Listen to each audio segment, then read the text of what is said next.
Hello friends, नमस्कार। आशा करती हूँ आप लोग अच्छे होंगे और खुश भी होंगे।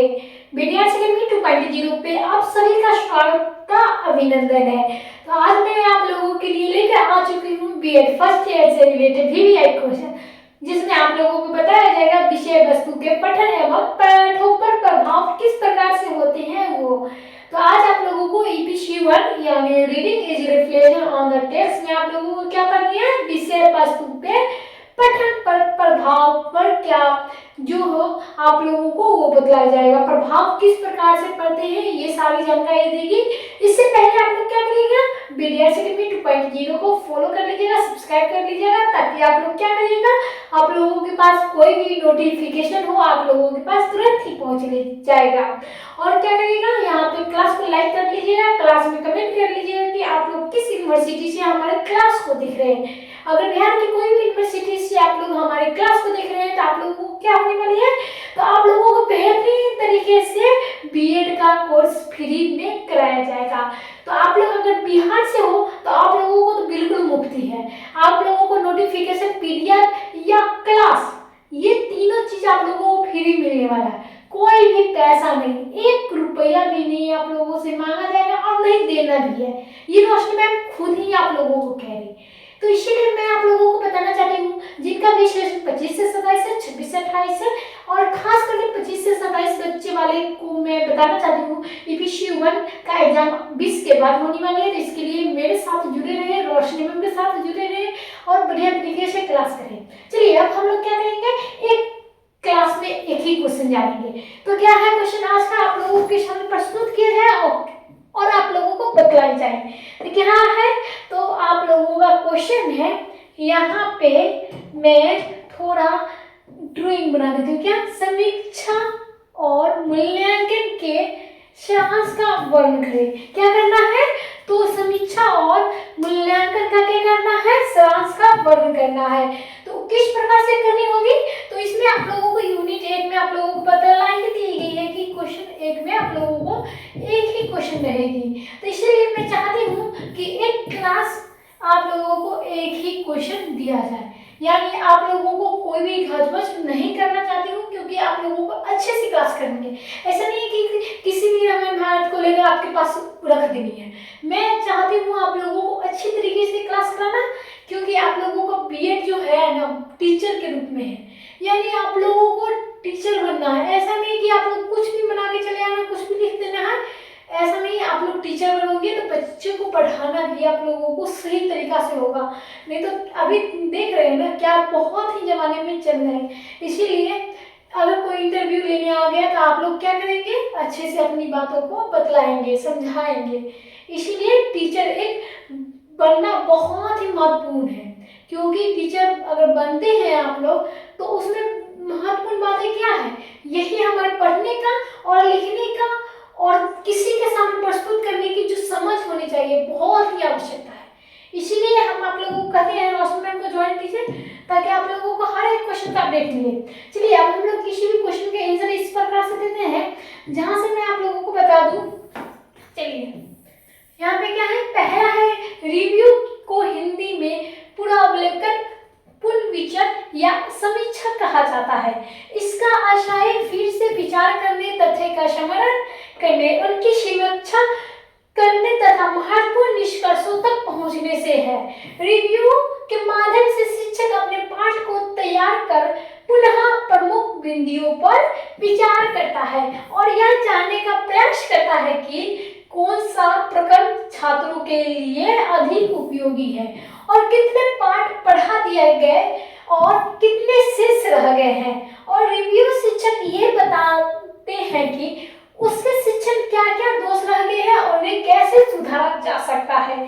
तो रिव्यू के सामान्य रूप में निम्नलिखित वर्गों में बांटा गया है, यानी यहाँ पे 4 भागों में बांटा गया है, जिसमें पहला वर्ग है जो मौखिक समीक्षा यानी ओरल रिव्यू, दूसरा क्या है लिखित समीक्षा यानी राइटन रिव्यू, तीसरा क्या है समस्याएं रिव्यू यानी समीक्षा यानी प्रॉब्लम रिव्यू, और चौथा क्या है सामान्य समीक्षा यानी ऑर्डिनरी रिव्यू।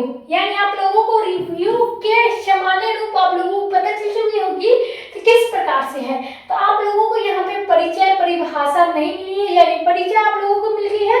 आप लोगों के भागों में विभाजित कर दी गई है कितने, तो रिव्यू जो होती है, रिव्यू सामान्य रूप वो कितने 4 भाग में होते हैं। 4 भाग में मौखिक, सामान्य, समस्याएं, मौखिक, ये सारी बातें आ जाती है। तो आप लोगों को मैं एक एक करके सबके बारे में बताऊंगी। उससे पहले हम लोग क्या करते हैं, चलते हैं इधर।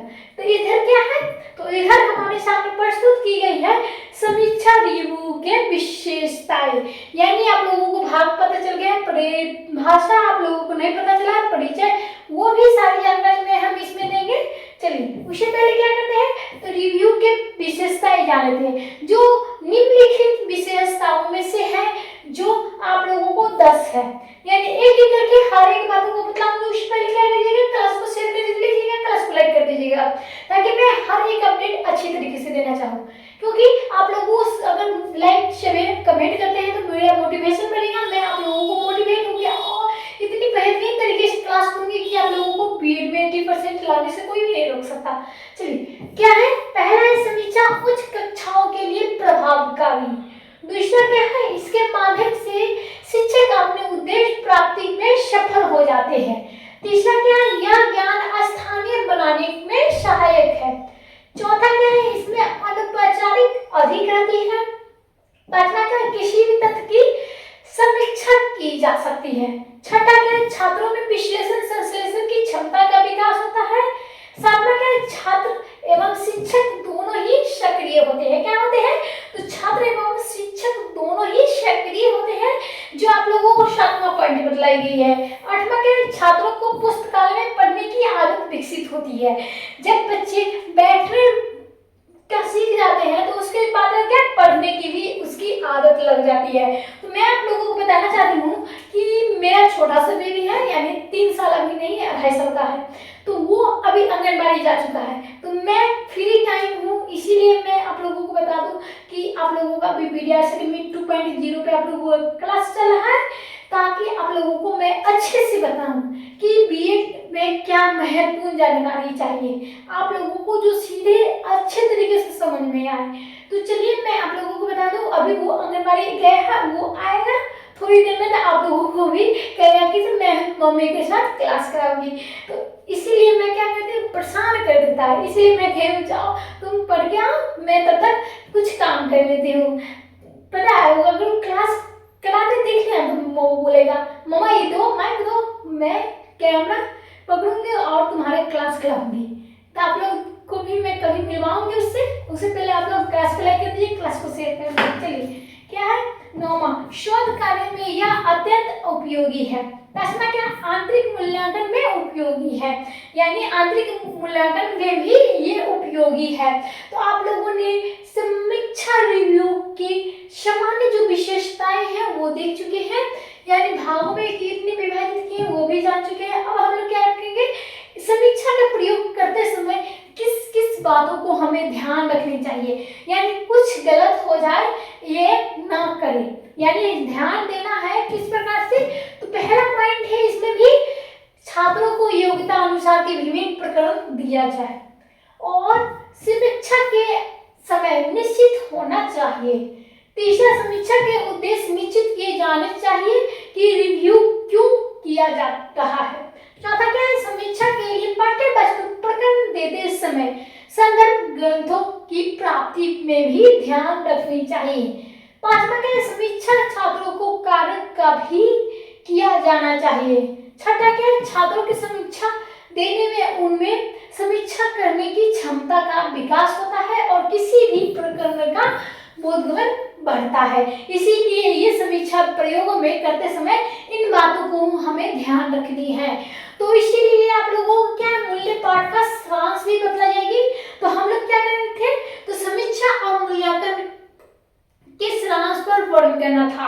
अब हम लोग क्या जानेंगे, तो हम लोगों ने पीछे जाने हैं मूल्यांकन और क्या क्या जाने हैं बताइए, मूल्यांकन और आप लोगों को क्या समीक्षा के बारे में हम लोग जाने हैं। लेकिन अभी हम क्या जानेंगे, तो मूल पाठ के सारांश के बारे में जानेंगे, यानी क्या है आप लोगों को यहाँ पे हम लोग बताते हैं। तो समीक्षा और मूल्य के बारे में जान चुके, अब सारांश के बारे में पढ़ेंगे। विषय पे आधारित लेखन के लिए छात्रों से मूल पाठ पर सारांश लिखवाना चाहिए और यह कार्य छात्रों के व्यक्तिगत निर्देश देकर व्यक्तिगत के तौर पे कराना चाहिए।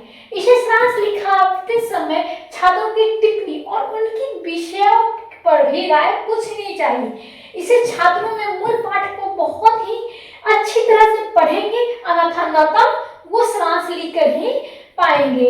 यानी आप लोगों को किसी क्लास में टिप्पणी दे दिया जाता है, कुछ भी बारे में लिखने को दे दिया जाता है, अगर हम उसी विषय पे कुछ आपसे नहीं पूछेंगे तो पता चलेगा कि बच्चे लिख दिए हैं, हमारे सामने प्रकट कर दिए हैं और वो बच्चे के कुछ भी नहीं आता है, कुछ भी याद नहीं, किसी में से चोरी करके लिख लिया या किसी से देख के लिखे या किसी का किसी का नकल उतार के रख दिया। तो इसीलिए हम लोग क्या करेंगे, उस बच्चे से हम लोग बार बार उसी टिप्पणी पे कुछ न कुछ पूछते रहेंगे। इससे क्या हो जाएगा, तो मूल्य पाठ का जो होगा ज्ञान हो जाएगा। चलिए उसके विषय में कोई टिप्पणी अथवा अपनी राय ही दे पाएंगे। सारांश लिखने की छात्रों के निम्नलिखित निर्देशों का दिया जा सकता है, यानी क्या करना है, तो ये पहला पॉइंट है, मूल पाठ को 2 से 3 बार अच्छी तरह से पढ़े। दूसरा क्या है, तत्पश्चात इनमें महत्वपूर्ण विषयों तथा संवादों में रेखांकित करें। और तीसरा क्या है, इसके पश्चात पुनः उस पाठ को पढ़े या देखने की भी कोई महत्वपूर्ण संदेश या घटना छूट तो नहीं गई है। ये सारी जो है बातों क्या करना है, तो सारांश में लिखने के समय छात्रों को ध्यान देना चाहिए, यानी निर्देशन यानी शिक्षक के द्वारा उसे ध्यान देने के लिए कहा जाए।